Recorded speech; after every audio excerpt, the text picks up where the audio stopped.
Hermanos, hermanas, vamos a continuar con el estudio del Evangelio y el evangelismo. Hemos enfocado todos estos miércoles desde que comenzamos, principalmente con lo que es el Evangelio, que podríamos definirlo como la semilla, ¿ya? Entendiendo que cuando nosotros vamos a compartirlo, necesitamos tener, como buenos hijos e hijas de Dios, claridad con lo que estamos compartiendo, no solamente un deseo de compartirlo, que por supuesto tiene que estar, sino también una convicción. Y la convicción viene a través de la doctrina, Este buen mensaje, estas buenas nuevas, estas noticias de gozo, siempre van a estar mediados por esto, no olvidarlo nunca, la soberanía de Dios y la responsabilidad humana. En medio de ambos está la misión de la iglesia, que es compartir el Evangelio. Todo lo que la iglesia somos, todo lo que hacemos, todo lo que el Espíritu Santo obra en nosotros, tiene el propósito de glorificar a Dios y cumplir la misión para la cual Él nos ha dejado acá, que es predicar el Evangelio. ¿Ya?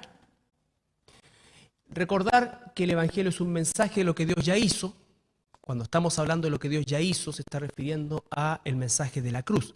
El apóstol Pablo dice, ¿no es cierto?, yo cuando fui a ustedes, y refiriéndose a los corintios, no fui a ustedes con palabras rebuscadas, sino que quise solamente compartir acerca de Cristo y de Cristo crucificado. Eso es bien importante porque nosotros tenemos certeza y sabemos de cosas que todavía no han sucedido, pero que van a suceder, como por ejemplo que el Señor va a volver, que hay un rapto, en fin, que va a haber un juicio para los perdidos y todo esto. Obviamente eso lo sabemos, no ha sucedido, pero no es un hecho histórico o no es el hecho histórico sobre el cual descansa el Evangelio y el evangelismo. ¿Ya? El evangelismo no descansa sobre el libro de Apocalipsis, el evangelismo descansa sobre justamente lo que Jesús hizo en la cruz.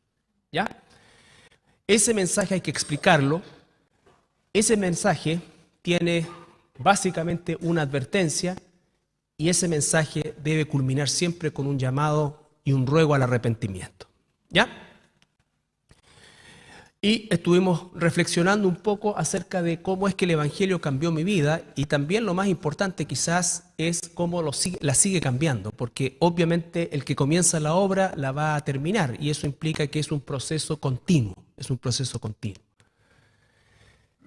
Recordar esto, que es el amor de Dios y la justicia de Dios, ambas 100% y perfectas completamente. Dios nos hizo a nosotros por pura gracia, depositarios de su amor, y nos libró de su justicia. Nos libró de su justicia en la persona de Jesucristo.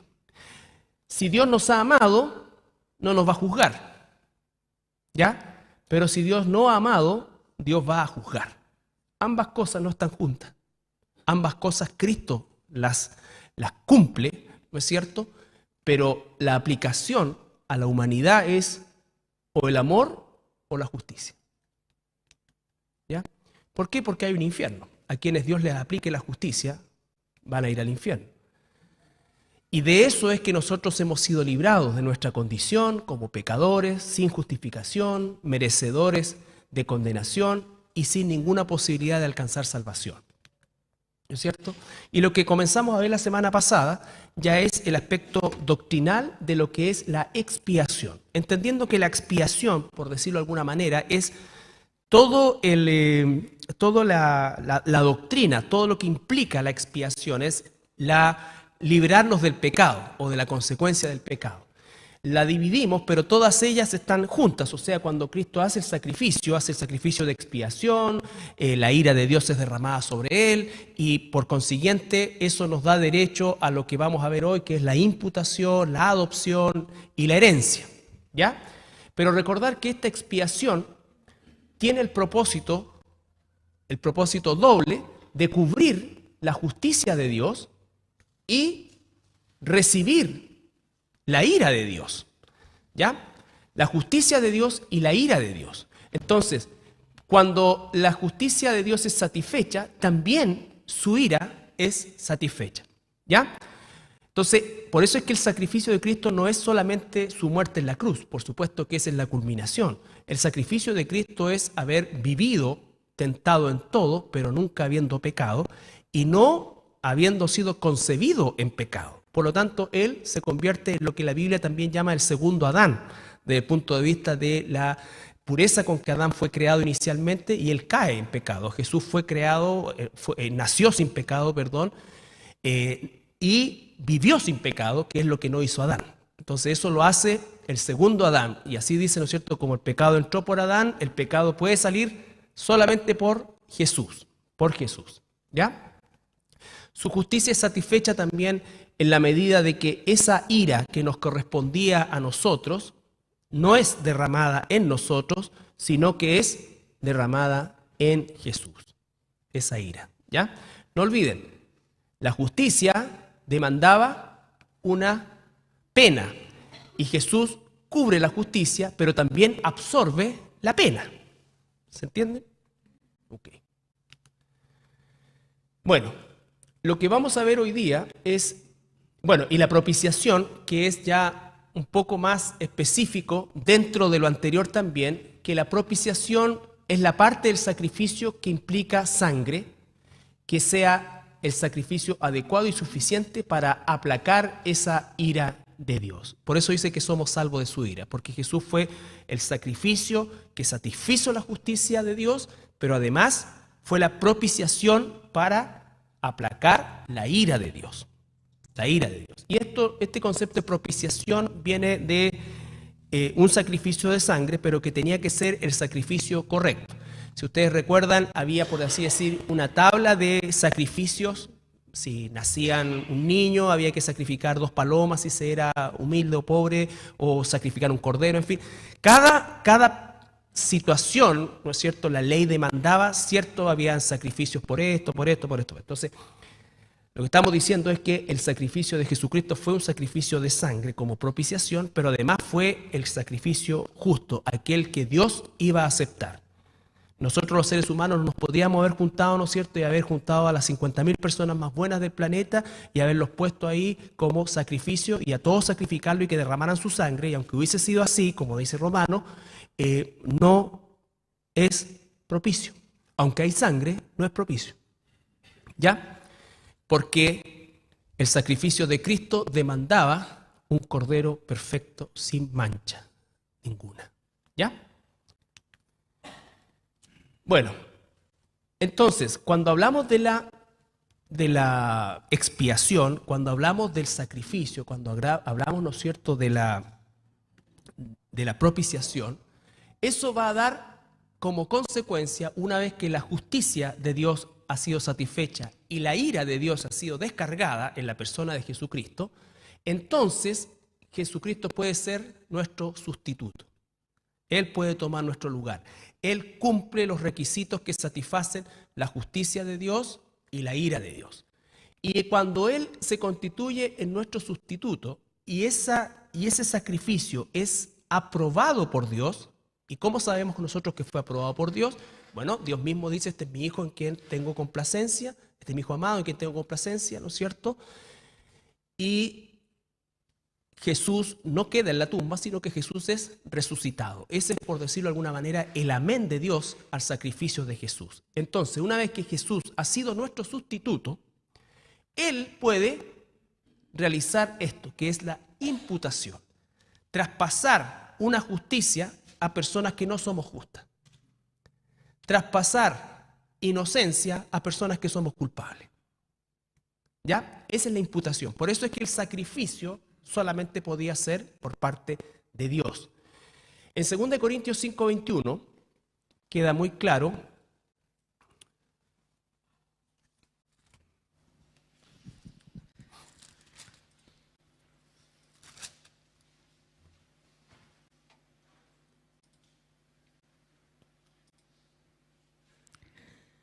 al que no conoció pecado, por nosotros lo hizo pecado, para que nosotros fuésemos hechos justicia de Dios en él. Ya. Al que no conoció pecado, ese es Cristo, ¿no es cierto? Cristo nació sin pecado y nunca cometió pecado. Nunca conoció pecado. Sin embargo, dice que por nosotros lo hizo pecado. Ahí está la sustitución. para que nosotros fuésemos hechos justicia de Dios en Él. Ahí está la imputación. ¿Ya? Entonces, la sustitución y la imputación son los primeros beneficios, si pudiéramos llamarlo de alguna manera, o consecuencias que nosotros recibimos como hijos de Dios. Dios, en la persona de Jesucristo, tomó nuestro lugar, satisfizo la justicia y la ira de Dios, y ahora, por su gracia, nos imputa esta justicia. Al que no conoció pecado, Jesús, por nosotros, lo hizo pecado, sustitución, para que nosotros fuésemos hechos justicia de Dios en Él. ¿Ya? Gálatas 1, 1 al 5.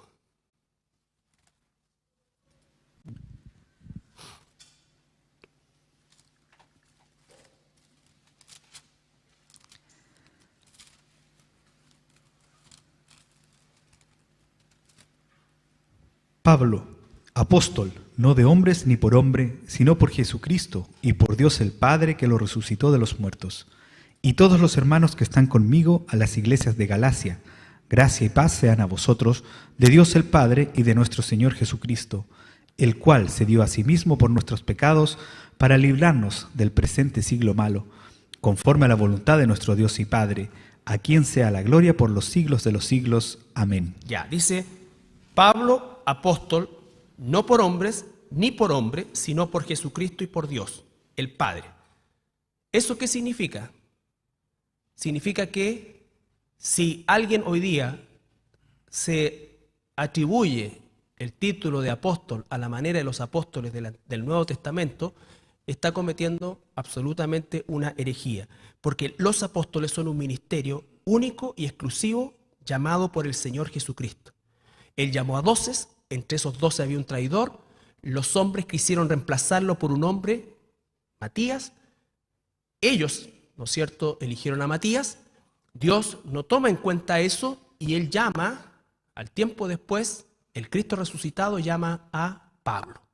Entonces, el ministerio apostólico es un ministerio único de que aquellos que fueron llamados por el mismo Señor Jesucristo. Y son 12, ¿ya? Como dato al margen para cualquiera que se crea apóstol. Dice, y todos los hermanos que están conmigo en la iglesia de Galacia, gracia y paz sean a vosotros de Dios el Padre y de nuestro Señor Jesucristo, el cual se dio a sí mismo por nuestros pecados. Ahí está la sustitución. Él se dio por nosotros, pero dice que se dio a sí mismo. Esa expresión a sí mismo significa que Él es a quien le debemos y Él, en vez de cobrarnos a nosotros, Él mismo se paga la deuda. Eso significa a sí mismo, porque nosotros somos incapaces, como seres humanos caídos, de pagar. ¿Estamos claros con eso? O sea, por eso es que la salvación es algo que solamente pertenece a Dios. Nosotros no tenemos ninguna participación en eso, salvo que aportamos el pecado. El cual se dio a sí mismo por nuestros pecados, para librarnos del presente siglo malo, conforme a la voluntad de nuestro Dios y Padre. Conforme a la voluntad de nuestro Dios y Padre. Ahí está la imputación, ¿no es cierto? Que entonces para salvarnos, al imputarnos justicia, nos salva. ¿Ya? Pero Él se dio. Eso es sustitución e imputación. Primera de Pedro 3:18.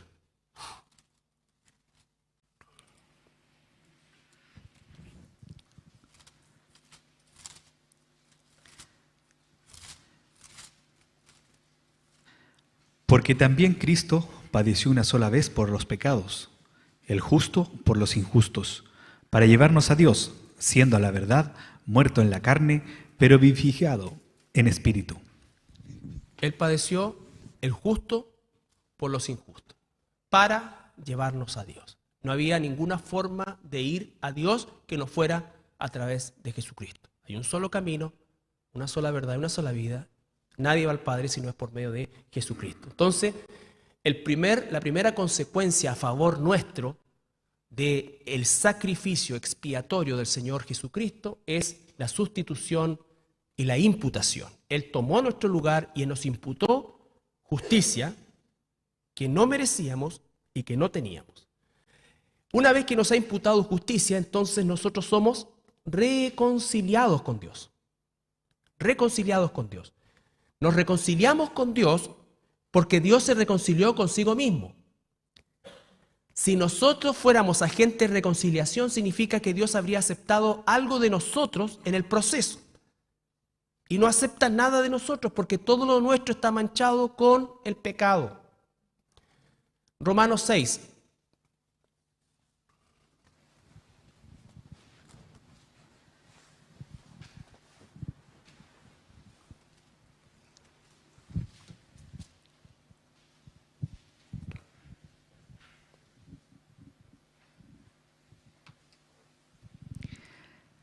Así también vosotros, consideraos muertos al pecado, pero vivos para Dios en Cristo Jesús, Señor nuestro.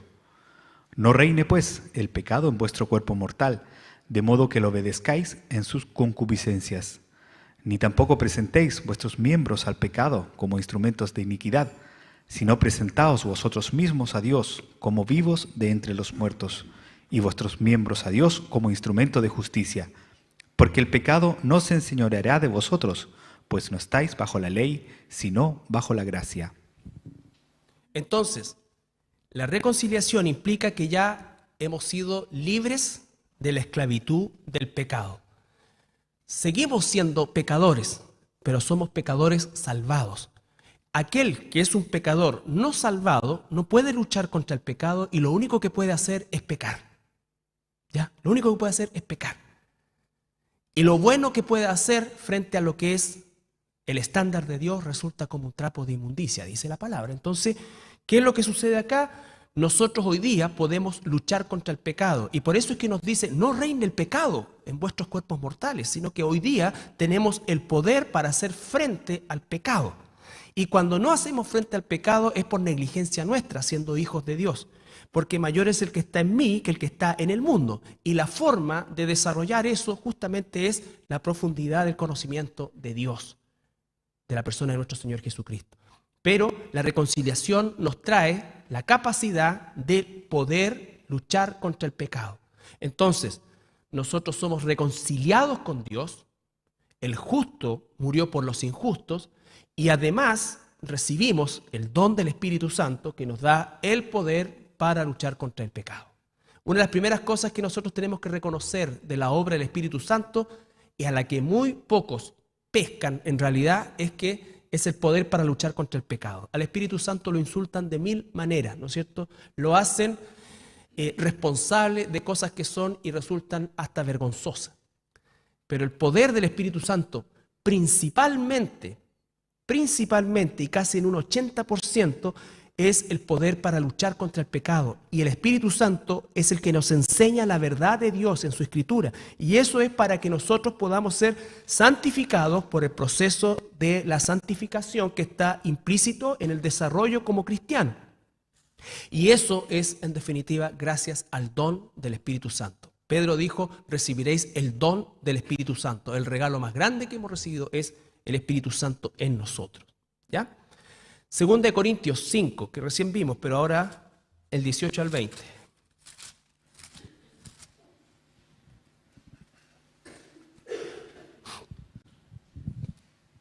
Y todo esto proviene de Dios, quien nos reconcilió. Perdón, desde el 17. De modo que si alguno está en Cristo, nueva criatura es. Las cosas viejas pasaron, he aquí, todas son hechas nuevas. Y todo esto proviene de Dios, quien nos reconcilió consigo mismo por Cristo y nos dio el ministerio de la reconciliación, que Dios estaba en Cristo, reconciliando consigo al mundo, no tomándoles en cuenta a los hombres sus pecados, y nos encargó a nosotros la palabra de la reconciliación. Así que somos embajadores en nombre de Cristo, como si Dios rogase por medio de nosotros. Os rogamos en nombre de Cristo, reconciliaos con Dios. Ya. Versículo 17, vamos por parte. De modo que si alguno está en Cristo, nueva criatura es. Las cosas viejas pasaron, he aquí todas son hechas nuevas. Cuando se refiere a las cosas viejas, se está refiriendo a aquello que ya no, ¿qué es lo que pasó? Pasó la condenación, pasó la enemistad con Dios, pasó la ausencia del Espíritu Santo. Esas son las cosas viejas, ¿no es cierto? ¿Por qué? Porque seguimos siendo pecadores, hoy día con el poder para luchar contra el pecado, pero todo lo que era la culpa del pecado y la consecuencia de la culpa del pecado pasó. ¿Ya? Pasó. Y el versículo 18 dice, y todo esto proviene de Dios. Siempre Dios en su soberanía.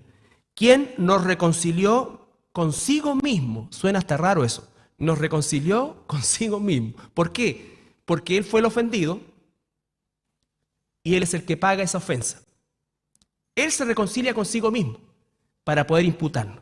Y como consecuencia de reconciliarse consigo mismo, Él puede entonces imputarnos a nosotros justicia y de esa manera nosotros estamos reconciliados con Él.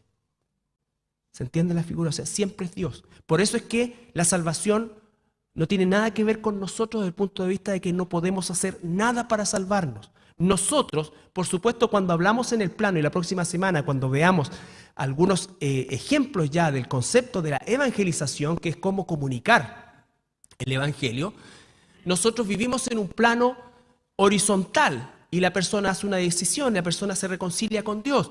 Pero por eso es que necesitamos nosotros conocer la doctrina completa, porque sabemos nosotros que aunque yo hice una decisión, esa decisión fue mediada por la voluntad de Dios. Él es, todo pertenece a Dios, quien nos reconcilió consigo mismo. Él se reconcilió consigo mismo para poder reconciliarse con nosotros. Y la forma de reconciliarse consigo mismo era Él mismo pagar la ofensa que Él mismo había recibido por parte del hombre. ¿Ya? No tenemos ninguna participación. Entonces, teniendo claro eso doctrinalmente, para que nunca nos sintamos ni ganadores de alma, ni los agentes de salvación, siempre es Dios, nunca nosotros. Hace un par de décadas atrás hubo un libro muy famoso que se llama La Iglesia con Propósito, y que después dio lugar a un libro, Una vida con propósito. Y en La Iglesia con Propósito, el autor dice, ¿no es cierto?, que él puede llevar a cualquier persona a Cristo si encuentra la llave precisa para su corazón. Así es como funciona el evangelismo. Él puede llevar a cualquier persona a Cristo si encuentra la llave exacta del corazón de esa persona. ¿Te das cuenta? Entonces es por eso que así funciona el concepto del evangelismo. No hay ni una llave, ni yo tengo el poder, es de Dios. Ahí es cuando se empieza a torcer, cuando se empieza a acomodar, cuando se empieza a diluir el evangelio. ¿Ya? Nosotros no tenemos eso. Nosotros tenemos lo que dice el 19, que Dios estaba en Cristo reconciliando consigo al mundo, no tomándoles en cuenta a los hombres sus pecados, y nos encargó a nosotros la palabra reconciliación. La palabra reconciliación. Tenemos que ser exactos en cuál es la palabra de reconciliación para dar la semilla correcta. Nosotros no tenemos que volvernos creativos con la palabra, nosotros no tenemos que inventar la palabra, nosotros no tenemos que agregar a la palabra y nosotros no tenemos que quitarle al mensaje de salvación. El mensaje de salvación es un mensaje de lo que Dios hizo. Hay que explicar ese mensaje tiene una advertencia y ese mensaje tiene un llamado y un ruego al arrepentimiento. No tengo que inventar nada, no tengo que torcer la escritura, no tengo que hacerla atractiva, tengo que ser fiel y amoroso en comunicarla, porque la obra es de Dios y descanso en Dios. Así que somos embajadores en nombre de Cristo, como si Dios, porque es su palabra, como si Dios rogase por medio de nosotros, os rogamos en nombre de Cristo, reconcíliense con Dios. ¿No es cierto? Nosotros sabemos que Dios se reconcilió consigo mismo y a nosotros, que no tenemos nada que ver en eso, nos dio el ministerio de la reconciliación y entonces a la gente lo llamamos a que se reconcilie con Dios por medio del evangelio. del Evangelio. Y después agrega el que no conoció pecado, que lo vimos recién, por nosotros lo hizo pecado para que nosotros fuésemos hechos justicia de Dios en él. Entonces, la sustitución, la imputación nos trae la reconciliación con Dios. Por causa del sacrificio de Cristo somos reconciliados con Dios. Y somos redimidos. Fuimos reconciliados y esa reconciliación implica que también somos redimidos, somos rescatados. La palabra para redimido hay tres palabras: agorazo, exagorazo y lutró. Agorazo era la compra de esclavos, pero que era una compra de esclavos y esos esclavos se podían volver a vender. Se podían volver a vender. El exagorazo costaba 10 veces más que el agorazo. Por ejemplo, si un esclavo costaba 100, para exagorazarlo, si es que existe, había que pagar 1000. ¿Ya? Y eso significaba que el esclavo era comprado, pero era liberado. No lo podían volver a vender y ese era un documento distinto. Pero el lutró era exagorazar, comprarlo para no ser vendido de nuevo, pero adoptado como hijo. O sea, no solamente nos compró para liberarnos, sino que nos compró para adoptarnos como sus hijos. Y si nos adopta como sus hijos, somos legalmente herederos de toda la riqueza de nuestro Señor Jesucristo. 1 Corintios 6:20.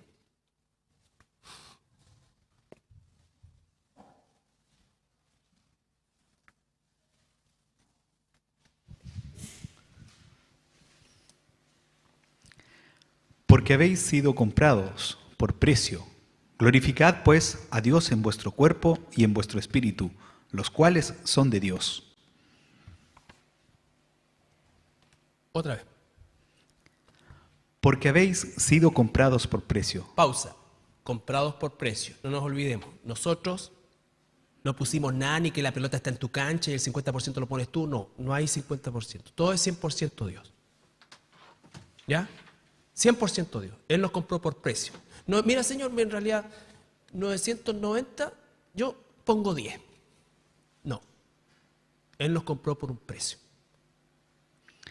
Glorificad pues a Dios en vuestro cuerpo y en vuestro espíritu, los cuales son de Dios. Claro, los cuales son de Dios.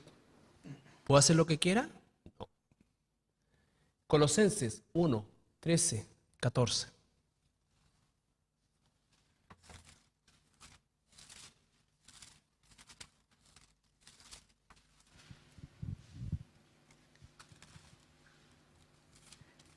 El cual nos ha librado de la potestad de las tinieblas y trasladado al reino de su amado Hijo, en quien tenemos redención por su sangre, el perdón de pecados. El cual nos ha trasladado. Ni siquiera nosotros fuimos. Él nos trasladó de las tinieblas a la luz y nos redimió. ¿Ya? Entonces hemos sido redimidos, pero redimidos en el nivel lutró, porque fuimos adoptados. Romanos 8, ahí mismo que estamos en Colosenses, no, ya está listo este. Romanos 8, 15 al 18.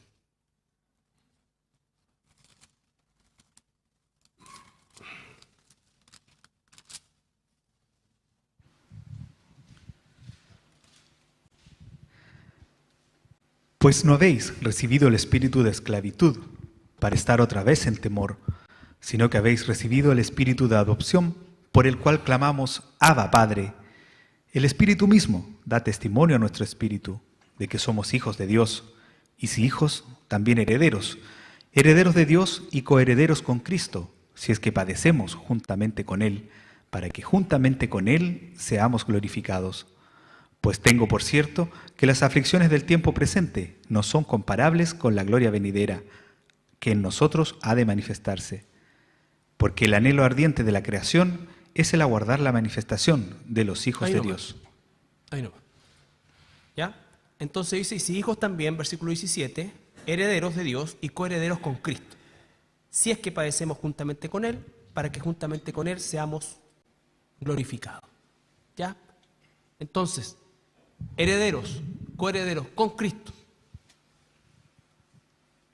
Bueno, el Salmo 19 habla David de la redención. Salmo 19, 14.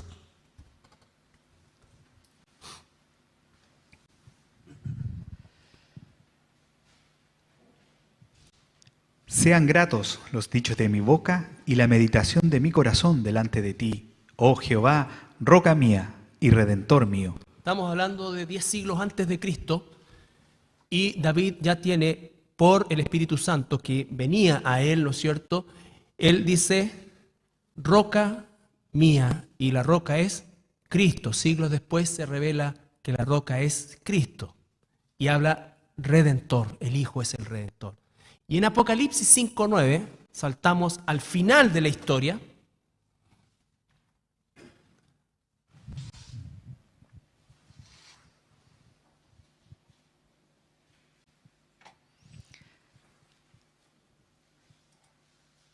Y cantaban un nuevo cántico, diciendo, digno eres de tomar el libro y de abrir sus sellos, porque tú fuiste inmolado, y con tu sangre nos has redimido para Dios de todo linaje y lengua y pueblo y nación. Entonces dice, ¿recuerdan la escena esa? Está Juan, aparece un ángel, ¿no es cierto?, con un rollo con 7 sellos. Y el ángel dice, exacto, ¿no es cierto?, ¿quién puede abrir esto? Y no se halló a nadie, ni en el cielo, ni en la tierra, ni debajo de la tierra. Y Juan se pone a llorar. Y el anciano le dice, no llores, porque el león de la tribu de Judá, el Cordero de Dios, el león de la tribu de Judá ha vencido. ¿Ya? Y entonces eso hace, ¿qué cosa? Que él pueda desatar ese sello y redimir. Y de ahí dice entonces que nos ha hecho y ha tomado de toda lengua, reino y nación. Porque para Dios no hay acepción de personas en lo cualitativo, no en lo cuantitativo. Él no dijo voy a salvar a todas las personas, voy a salvar de todas las personas. ¿Ya? En todo rincón del mundo, hasta el último rincón del mundo, hay ovejas de Dios que están esperando escuchar la voz de su pastor. Entonces, la redención, el lutró comprado para nunca más ser vendido y además adoptado como hijo. Y eso nos hace herederos de Cristo y nos hace receptores de todos los beneficios que significa el ser un hijo de Dios. Finalmente, la adopción. La adopción. En Gálatas 4, 4 al 6,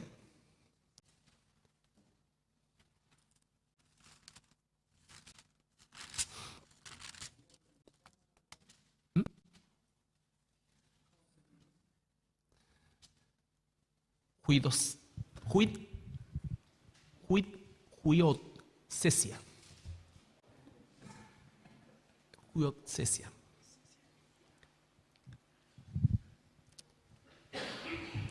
Gálatas 4, 4 al 6. Pero cuando vino el cumplimiento del tiempo, Dios envió a su Hijo, nacido de mujer y nacido bajo la ley, para que redimiese a los que estaban bajo la ley, a fin de que recibiésemos la adopción de hijos. Y por cuanto sois hijos, Dios envió a vuestros corazones el Espíritu de su Hijo, el cual clama, Abba Padre. Así que, el 7 también. Así que ya no eres esclavo, sino hijo, y si hijo, también heredero de Dios por medio de Cristo. Ahí está todo encerrado, ¿no es cierto? Dice, pero cuando vino el cumplimiento del tiempo, Dios envió a su Hijo, nacido de mujer y nacido bajo la ley, para que redimiese a los que estaban bajo la ley, a fin de que recibiésemos la adopción de hijos. Lo que está diciendo, ¿no es cierto?, que nosotros, hasta que no somos redimidos por Jesucristo, seguimos estando bajo la ley. El mundo inconverso está bajo la ley, aunque no sea judío. ¿Se entiende eso? Aunque no sea judío, está bajo la ley. Y la ley, si no hemos sido redimidos, porque la ley es buena en sí, pero la ley aplicada a las personas pecadoras resulta en una maldición. ¿Por qué? Porque los condena. Nosotros estábamos bajo la ley, hemos violado la ley y en Cristo, por eso es que Cristo no solamente murió por nosotros, sino que vivió por nosotros. Él vivió 33 años sin pecado y sin pecar. Por lo tanto, Él cumplió la ley. Por eso cuando dice consumado es, no solo terminó con el sacrificio, sino que cumplió la ley. Y eso ahora es lo que nos ha imputado a nosotros. Versículo 6. Y por cuanto sois hijos, Dios envió a vuestros corazones. ¿Quién? Dios envió a vuestros corazones. Esto no surgió de ti ni de mí. Dios lo envió a nuestros corazones y por eso decimos Abba Padre o reconocemos que Jesús es Dios.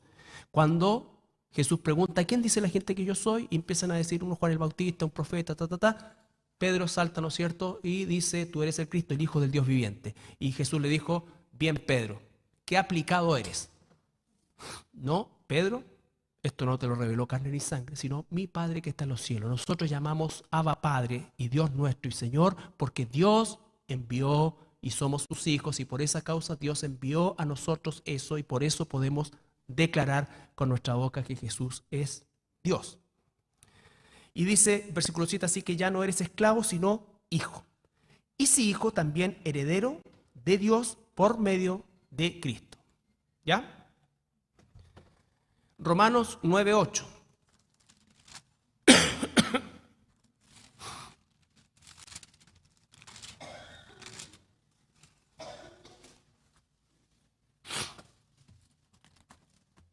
Romanos 9:8.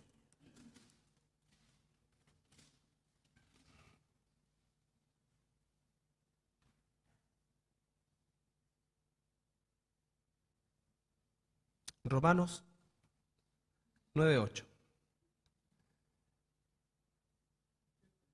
¿Se apagó el micrófono?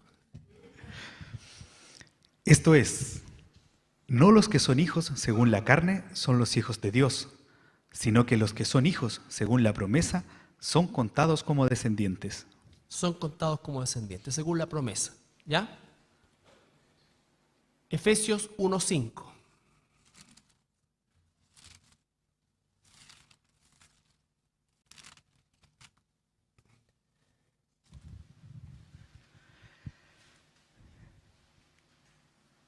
Desde el versículo 3 al 5. Bendito sea el Dios y Padre de nuestro Señor Jesucristo, que nos bendijo con toda bendición espiritual en los lugares celestiales en Cristo, según nos escogió en Él antes de la fundación del mundo, para que fuésemos santos y sin mancha delante de Él. En amor, habiéndonos predestinados para ser adoptados hijos suyos por medio de Jesucristo, según el puro afecto de su voluntad. Ya. Si tú lees esos 3 versículos y lees el resto de la carta de Efesios, el desafío es a buscar dónde es que nosotros tenemos una participación entendiendo la alta o la teología alta, que alta no significa como elevado en el sentido de lo que el mundo dice, sino que la teología que viene directamente de Dios, que tú y yo tenemos que entender, porque nosotros tenemos que conocer todo el consejo de Dios y tenemos que perfeccionarnos en la verdad de Dios. Aquí está diciendo, bendito sea el Dios y Padre de nuestro Señor Jesucristo, que nos bendijo sin merecerlo, con toda bendición espiritual en los lugares celestiales en Cristo. Eso es lo que nos está esperando, cosa que oído no ha visto, que escuchado, ojo no ha visto. Según nos escogió en Él antes de la fundación del mundo para que fuésemos, no que somos, para que fuésemos. ¿Y qué nos iba a hacer? Cristo nos iba a hacer lo que dice a continuación, santos y sin mancha delante de Él, en amor, habiéndonos predestinado para ser adoptados hijos suyos, ser adoptados hijos suyos por medio de Jesucristo según el puro afecto de su voluntad. Esto es, hermanos, el ser humano pecó, nosotros pecamos, nosotros estábamos separados de Dios. Dios, antes de la fundación del mundo, antes de que pasara todo, y ahí es donde se nos queman los fusibles y no tenemos que entrar porque nosotros no tenemos capacidad para entrar, pero sí tenemos que saber, y si sabemos no podemos negar. ¿Cómo sucedió eso? No lo sabemos, pero Dios nos está revelando que antes de la fundación del mundo, Él ya nos eligió y Él dijo, tú vas a ser mi hijo, por ti vengo a morir. La muerte en la cruz de Jesucristo no fue una muerte potencial. Voy a morir a ver quién viene. No es así. Jesús murió por un número ya conocido y determinado. Su salvación y la imputación de su justicia es efectiva, no es potencial, es efectiva. ¿Por qué? Porque Él vino a buscar lo que se había perdido. Y eso que se había perdido, eso ocurrió antes de la fundación del mundo. Antes de la fundación del mundo, Él te eligió para ser su hijo y su hija, por medio de nuestro Señor Jesucristo. Si Dios hubiese dejado a toda la humanidad que se fuera al infierno, no habría habido ningún problema porque era lo que merecíamos. Pero Él muestra su amor, así como muestra su justicia, ¿no es cierto? ¿En qué? Por el puro afecto de su voluntad. O sea, a quien a Él le plació, le imputó salvación. Y lo hizo por el puro afecto de su voluntad, y su voluntad es perfecta. Lo hizo por los motivos perfectos, por los motivos correctos. Y los motivos perfectos y correctos no tienen nada que ver con nosotros. Son motivos que escapan absolutamente a nuestra capacidad de entendimiento. Nosotros solamente somos receptores de esa gracia. Hemos recibido esa gracia, esa imputación, y nosotros somos proclamadores de ese evangelio, como si Cristo mismo rogase en medio del mundo a las ovejas perdidas: arrepiéntanse y vuelvan a Dios. Vuelvan a Dios. ¿Ya? Entonces, en amor, versículo 5, habiéndonos predestinado para ser adoptados hijos suyos por medio de Jesucristo, según el puro afecto de su voluntad. Él nos adoptó. Por eso es que no hay ninguna gloria, no hay ningún mérito, y por eso es que nuestra proclamación del Evangelio es y debe ser la forma más apasionada con que nosotros respondemos a ese amor. Respondemos a ese amor. ¿Ya? Ahí mismo en Romanos, no, eso ya lo vimos, 14 al 17. Bueno, Juan 1:12. Juan 1:12.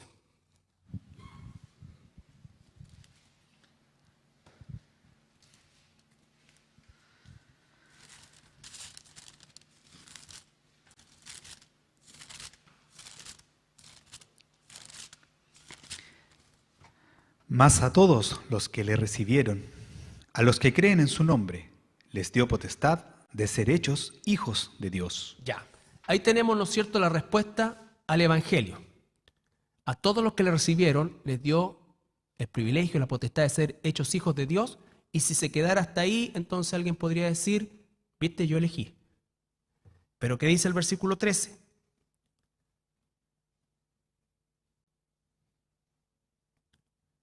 Los cuales no son engendrados de sangre, ni voluntad de carne, ni de voluntad de varón, sino de Dios. Es la voluntad de Dios. Por la voluntad de Dios, nosotros recibimos a Jesús. ¿Ya? Es cierto que recibimos a Jesús, pero por la voluntad de Dios le recibimos. ¿Por qué? Porque yo estaba muerto espiritualmente, y si estaba muerto espiritualmente era imposible que hiciera una decisión siquiera.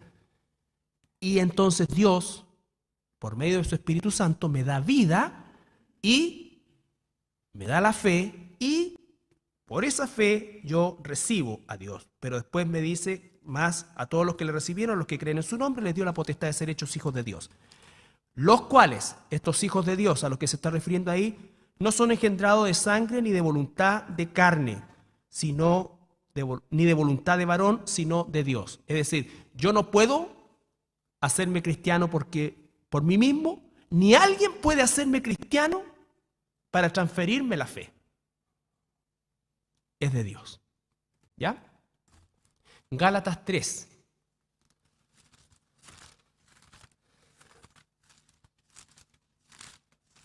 Y vamos a leer Gálatas 3 para terminar, porque se me está acabando el efecto del descongestionante. Y después el espectáculo es dantesco. Gálatas 3, 23 al 27.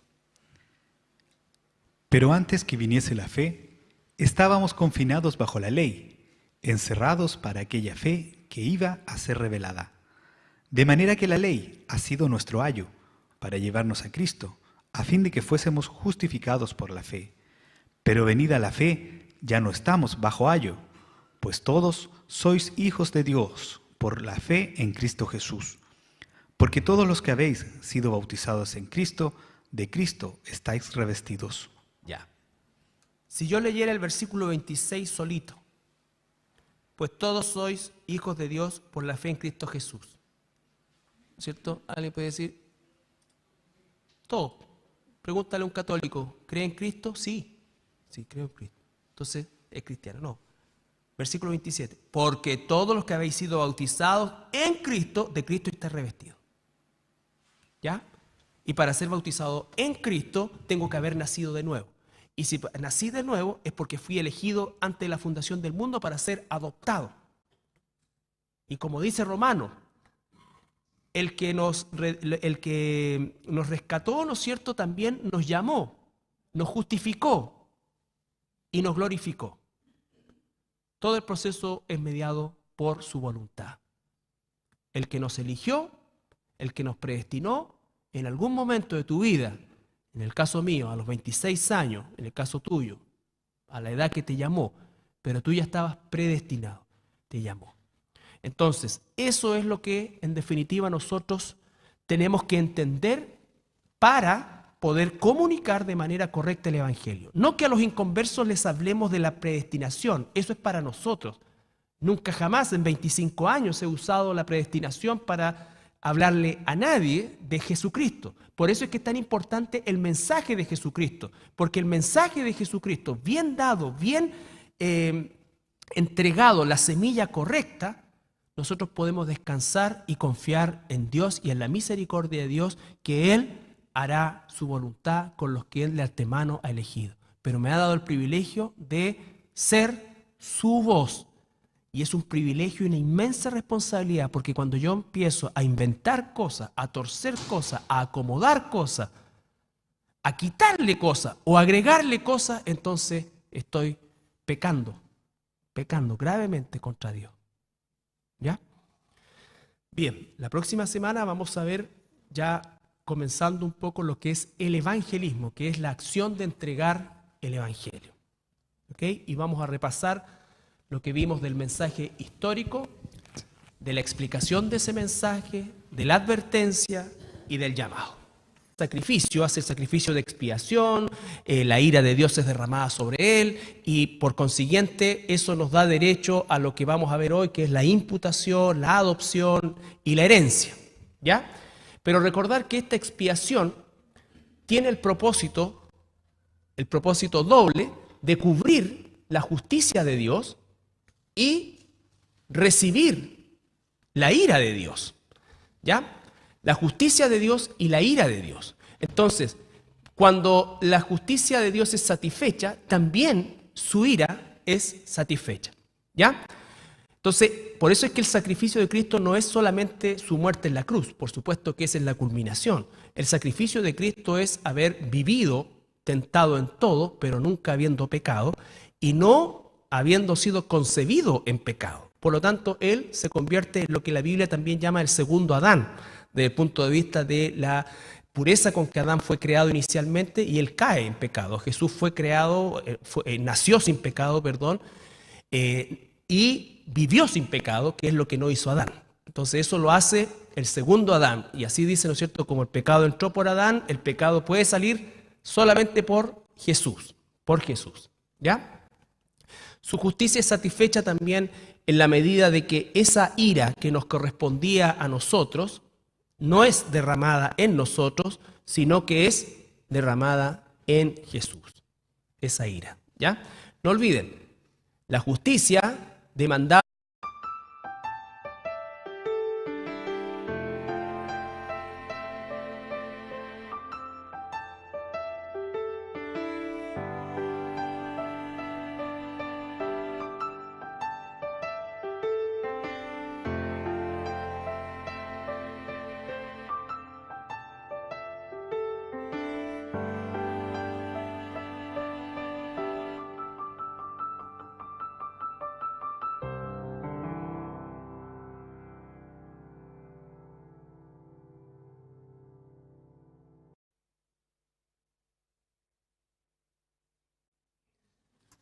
Hermanos, hermanas, vamos a continuar con el estudio de el Evangelio y el evangelismo. Bueno, hemos enfocado todos estos miércoles que desde que comenzamos, principalmente con lo que es el Evangelio, que podríamos definirlo como la semilla, ¿ya? Entendiendo que cuando nosotros vamos a compartirlo, necesitamos tener, como buenos hijos e hijas de Dios, claridad con lo que estamos compartiendo, no solamente un deseo de compartirlo, que por supuesto tiene que estar, sino también una convicción. Y la convicción viene a través de la doctrina, a través de la doctrina.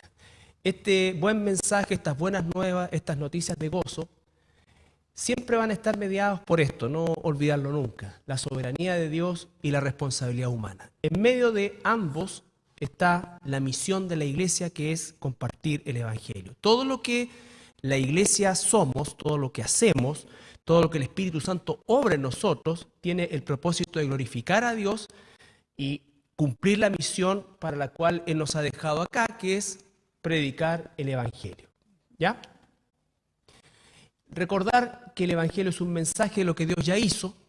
Cuando estamos hablando de lo que Dios ya hizo, se está refiriendo al mensaje de la cruz. El apóstol Pablo dice, ¿no es cierto?, yo cuando fui a ustedes, y refiriéndose a los corintios, no fui a ustedes con palabras rebuscadas, sino que quise solamente compartir acerca de Cristo y de Cristo crucificado.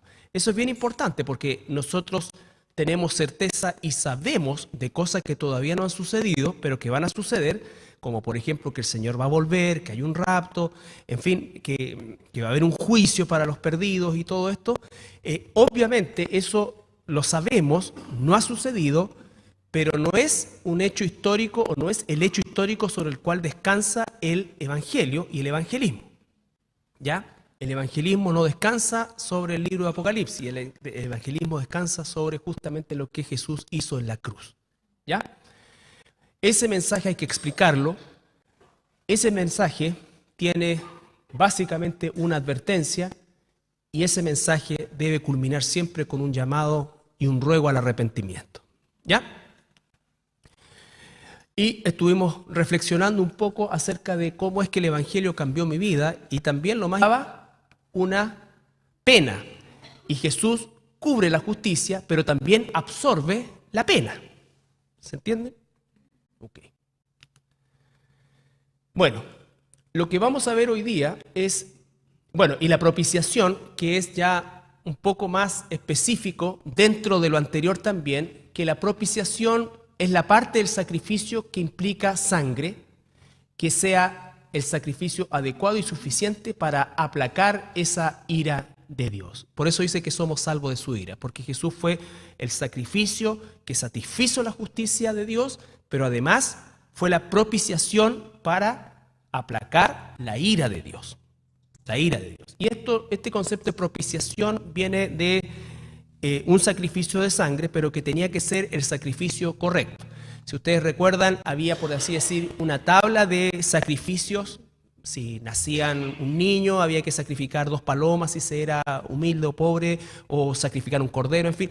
Cada situación, ¿no es cierto?, la ley demandaba, ¿cierto?, habían sacrificios por esto, por esto, por esto. Entonces, lo que estamos diciendo es que el sacrificio de Jesucristo fue un sacrificio de sangre como propiciación, pero además fue el sacrificio justo, aquel que Dios iba a aceptar. Nosotros los seres humanos nos podríamos haber juntado, ¿no es cierto?, y haber juntado a las 50.000 personas más buenas del planeta y haberlos puesto ahí como sacrificio y a todos sacrificarlo y que derramaran su sangre, y aunque hubiese sido así, como dice Romano, no es importante, quizás es cómo la sigue cambiando, porque obviamente el que comienza la obra la va a terminar y eso implica que es un proceso continuo, es un proceso continuo. Recordar esto, que es el amor de Dios y la justicia de Dios, ambas 100% y perfectas completamente. Dios nos hizo a nosotros, por pura gracia, depositarios de su amor y nos libró de su justicia. Nos libró de su justicia en la persona de Jesucristo. Si Dios nos ha amado, no nos va a juzgar, ¿ya? Pero si Dios no ha amado, Dios va a juzgar. Ambas cosas no están juntas. Ambas cosas Cristo las cumple, ¿no es cierto? Pero la aplicación a la humanidad es o el amor o la justicia. ¿Ya? ¿Por qué? Porque hay un infierno. A quienes Dios les aplique la justicia van a ir al infierno.